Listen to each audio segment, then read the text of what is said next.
तो मकर लगन वालों के लिए हम राहु चंद्र कंजक्शन के बारे में चर्चा कर रहे हैं। इस वीडियो में देखेंगे आपके 10th हाउस के लिए। 10th हाउस में जहां पर अब राहु तुला राशि में चंद्रमा के साथ स्थित होंगे और चंद्रमा आपके चार्ट में 7th लॉर्ड है। 7th लॉर्ड होने के केस में इस बात की बहुत अधिक संभावना है कि आप अपने मैरिज होने के पश्चात आप अपने करियर पर बहुत बड़ा इम्पैक्ट देखेंगे, या तो फिर आप अपने करियर के लिए कुछ बहुत बड़ा फैसला लेंगे। साथ ही साथ यहाँ जातक अपने करियर के प्रति बहुत ही ज़्यादा ऑब्सेस्ड होगा और वो बहुत ज़्यादा नेम फेम के लिए देखेगा। साथ ही लेकिन यहाँ पर आपकी क्रिएटिविटी और आपकी इमेजिनेशन का बहुत इंपॉर्टेंट रोल होगा। और उसके अलावा आपको देखना चाहिए शुक्र को, क्योंकि शुक्र यहाँ डिस्पोजिटर है राहु और चंद्रमा दोनों के ही। और यहाँ पे अब आपको शनि को भी देखना होगा, क्योंकि राहु वैसे तो शनिवत ही चलते हैं, लेकिन मान लीजिए अगर आपके शुक्र भी बहुत अच्छी स्थिति में है चार्ट में, तो यहाँ राहु बहुत अच्छा काम करेंगे। पर यहाँ आपको बहुत ज़्यादा प्रैक्टिकल रहना होगा। वास्तव में आप अपने करियर के प्रति बहुत ज़्यादा ऑब्सेस्ड होने की वजह से शायद डोमेस्टिक लाइफ पे उतना ज़्यादा ध्यान ना दे पाएँ, या फिर आप डोमेस्टिक लाइफ से उतना ज़्यादा संतुष्ट ना रहें। तो यहाँ आपको ज़्यादातर जो प्रॉब्लम्स होंगी वो 4th हाउस से रिलेटेड चीज़ों को लेके होंगी। ऐसा जब तक अपने करियर में शुरुआत में बहुत ज़्यादा अनसर्टेनिटी देखेगा और अपने करियर के लिए कुछ भी करने को रेडी होगा, लेकिन वास्तव में जैसा वो एक्सपेक्ट कर रहा है वैसा उसकी लाइफ में कभी कभी होता नहीं है। अगर मान लीजिए शुक्र यहाँ पे अच्छी स्थिति में है चार्ट में, तो आपको बहुत अच्छा नेम फेम मिल सकता है। साथ ही साथ क्योंकि चंद्रमा अब 7th लॉर्ड है, 7th लॉर्ड होने के केस में पब्लिकली डीलिंग करना आपके लिए आसान बहुत होने वाला है। लेकिन मैरिज के बाद आपके प्रोफेशन पे बहुत गहरा इंपैक्ट पड़ सकता है। अब वो इम्पैक्ट यहाँ पर आपका नेगेटिव भी हो सकता है और बहुत ही पॉजिटिव भी हो सकता है, क्योंकि यहाँ पे अब सप्तम भाव में बैठा हुआ प्लेनेट भी आपके लिए मैटर करेगा मैरिज के दौरान। तो अब सप्तम भाव में बैठा हुआ प्लेनेट भी आपके लिए उतना ही ज़्यादा इंपॉर्टेंट है। और अगर वो प्लेनेट यहाँ 10th हाउस से किसी भी प्रकार से संबंध बना रहा हो, तो निश्चित तौर पे आपको आपकी मैरिज के बाद प्रोफेशन पे इम्पैक्ट देखने को मिलेगा ही मिलेगा। लेकिन चंद्रमा यहाँ राहु के साथ होने के केस में आप इसको अगर थोड़ा प्रैक्टिकल वे में देखेंगे तो आप अपने इमेजिनेशन और अपनी क्रिएटिविटी का बेहतरीन फ़ायदा यहाँ उठा सकते हैं। साथ ही साथ आप जिस भी प्रोफेशन में होंगे उसमें आपका नेम फेम बहुत ज़्यादा अच्छा होगा। भले ही आपको शुरुआत में स्टेबिलिटी कैरियर में मिले या ना मिले, लेकिन आगे चलकर लगभग आप जब देखेंगे पूरी ओवरऑल लाइफ के दौरान तो आपको काफ़ी पर्याप्त नेम फेम मिला रहेगा। और साथ ही साथ लेकिन आपकी अपेक्षाओं के अकॉर्डिंग यहाँ कभी कभी कुछ होगा नहीं, क्योंकि देखिए चंद्रमा यहाँ होने से आप अक्सर डिप्रेशन में, एंजाइटी में रहेंगे और पर्याप्त रूप से आप कभी कभी फोकस भी नहीं कर सकेंगे अपने काम पर। साथ ही जो सबसे बड़ी समस्या आपके लिए रहेगी वो 4th हाउस रिलेटेड कार्यों को लेकर रहेंगी। और 4th हाउस अगर किसी भी जातक का डिस्टर्ब होता है तो उसकी मानसिक प्रवृत्ति पर भी डायरेक्टली प्रभाव आ जाता है, क्योंकि वास्तव में जो 4th हाउस है वो चंद्रमा का माना गया। लेकिन यहाँ पर क्योंकि अब आपका मकर लगन है, मकर लगन होने के केस में यहाँ पर आपको 4th हाउस में काफ़ी फायर इफेक्ट देखने को मिलेंगे, क्योंकि आपके 4th हाउस में मंगल का घर है। मंगल का घर होने के साथ साथ 4th हाउस में केतु भी स्थित है। अब मान लीजिए किसी का अगर मंगल यहाँ ना भी स्थित है 4th हाउस में, लेकिन केतु के साथ अगर कोई फायरी प्लेनेट स्थित है जैसे सूर्य जैसा ग्रह, तो आपको बहुत ज़्यादा नेगेटिव इम्पैक्ट देखने को मिल सकते हैं।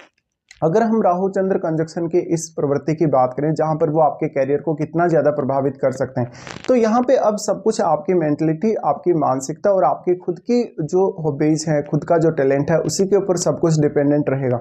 तो अब आप ही अपने कैरियर में आपको कहीं ना कहीं खुद को आगे ले जाने वाले हैं, या जो आप चाहते हैं वो वास्तव में हासिल करने वाले हैं।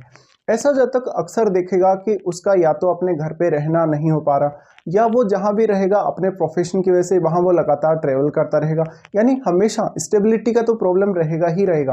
हालांकि कुछ हद तक आप अपने आप को अगर मानसिक रूप से मजबूत बना पाए, थोड़ा अच्छे से डेडिकेशन दिखा पाए प्रोफेशन के प्रति, और थोड़ा सा अगर फोकस्ड रह पाए तो बहुत अच्छा कर सकेंगे।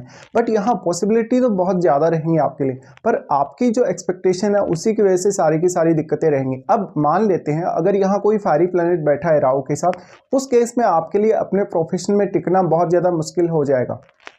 तो यहाँ पे फिर क्योंकि वो प्लेनेट आपकी अपेक्षाओं को और ज़्यादा बढ़ाएगा। अब राहु के साथ बैठा हुआ ग्रह अगर राहु का एक मित्र ग्रह है, तो उस केस में आपके प्रोफेशन पे उस ग्रह का बहुत बड़ा इंपैक्ट पड़ सकता है। ग्रह का इंपैक्ट इसलिए पड़ सकता है क्योंकि जो भी ग्रह राहु के साथ बैठेगा वो यहाँ राहु की वजह से काफ़ी मल्टीप्लाई होगा और उस ग्रह का रोल आपके प्रोफेशन में बढ़ जाएगा। जिस प्रकार का भी आपका प्रोफेशन है, हो सकता है कि उस प्लेनेट विशेष से रिलेटेड आपका प्रोफेशन हो। यहाँ पे अब राहु और चंद्र कितने ज़्यादा क्लोज हैं ये भी मैटर करेगा, और वास्तव में राहु कितने ज़्यादा किसी भी ग्रह के यहाँ क्लोज हैं, जो भी ग्रह यहाँ बैठा है। इसके साथ साथ अब आपके चार्ट में जो ग्रह 10th हाउस में बैठा है वो किसी न किसी भाव का स्वामी अवश्य होगा, तो उन भावों का भी आपके कैरियर में या प्रोफेशन में रोल रहेगा। साथ ही साथ उन रिश्तों का भी, जिन भावों का वो स्वामी ग्रह है यहाँ पर जो बैठा है राहु के साथ, तो ये सब आपको देखना होगा। इसके साथ साथ अगर हम दृष्टियों के हिसाब से भी यहाँ विचार करें तो राहु सबसे पहले आपके 2nd हाउस पे दृष्टि डालते हैं, तो ये एक बहुत अच्छा वेल्थ के लिए कहीं ना कहीं एक कंजक्शन माना जा सकता है। बट जब तक कि जो डोमेस्टिक लाइफ है, क्योंकि वो थोड़ी डिस्टर्ब रहेगी, तो यहाँ जब तक इनकम तो बहुत ज़्यादा कर पाएगा या नेम फेम तो बहुत ज़्यादा पा पाएगा, लेकिन वास्तव में वो उससे कितना ज़्यादा संतुष्ट होगा, कितने ज़्यादा सेटिस्फाई होगा। 2nd हाउस पर अब राहु दृष्टि डालें तो आप अपनी वाणी का भी अच्छा इस्तेमाल कर सकेंगे या वाणी से भी काफ़ी क्रिएटिव हो सकते हैं। लेकिन अब इसमें 2nd हाउस में बैठे हुए ग्रह का भी रोल इंपॉर्टेंट हो जाता है, क्योंकि वो ग्रह आपकी वाणी को काफ़ी इफेक्ट करेगा, आपकी फैमिली लाइफ को, आपके खान पान को, रहन सहन को भी इम्पेक्ट करेगा, तो उस ग्रह विशेष का रोल भी आपके लिए बढ़ जाएगा। अगर वो ग्रह राहु के लिए एक मित्रवत है तो निश्चित तौर पे आपको फायदा होने वाला है यहाँ पे। अब जातक के पास इनकम सोर्सेज तो बहुत ज़्यादा हो सकते हैं, लेकिन इनकम सोर्सेज में स्टेबिलिटी का प्रॉब्लम फिर भी आ सकता है। इसके साथ साथ क्योंकि चंद्रमा आपकी माताजी के कारक है, माताजी के कारक होने की वजह से आपके प्रोफेशन पे आपकी मदर का इम्पैक्ट बहुत गहरा होगा। साथ ही साथ उनका जो रोल होगा, हो सकता है उनके साथ आपकी उतनी अच्छी अंडरस्टैंडिंग हो ना हो, लेकिन उनके अंदर जो टैलेंट है आपकी मदर के अंदर, उसी प्रकार का टैलेंट आपके अंदर हो सकता है, या उनके जैसा सेम प्रोफेशन आप चाहते हो। इस प्रकार का जब तक आप जितना ज़्यादा मानसिक तौर पे स्टेबल होगा, जितना ज़्यादा प्रैक्टिकल होगा, उतना वो अपने प्रोफेशन में अच्छा कर पाएगा।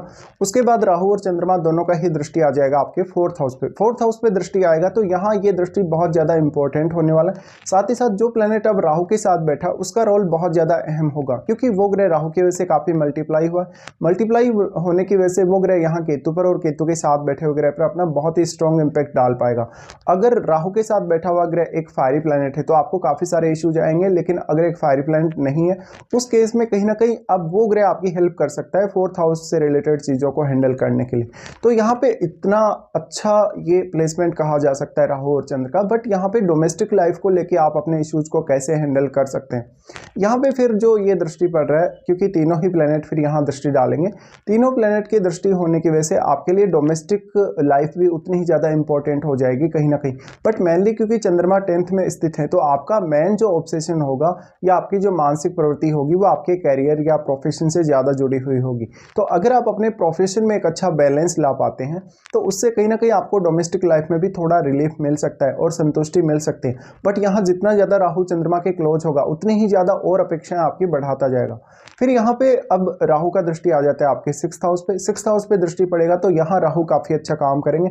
राहु आपको काफ़ी प्रोटेक्शन प्रोवाइड करेंगे, साथ साथ में आपकी डेली लाइफ में आपको काफ़ी सहयोग करेंगे। और आपका अगर किसी कलीग के साथ या इवन बॉस के साथ भी अगर कुछ दिक्कत होता है तो उस केस में भी राहु मदद करेंगे। राहु का अब क्योंकि ये उच्च का ग्रह है 6th हाउस उच्च का ग्रह होने की वजह से यहाँ पर कोई भी कर्ज वगैरह आपको लेना हो या अदर कोई भी फैसला लेना हो 6th हाउस से रिलेटेड, तो यहाँ पे आप काफ़ी सोच समझ कर ही फैसला लेने वाले होंगे।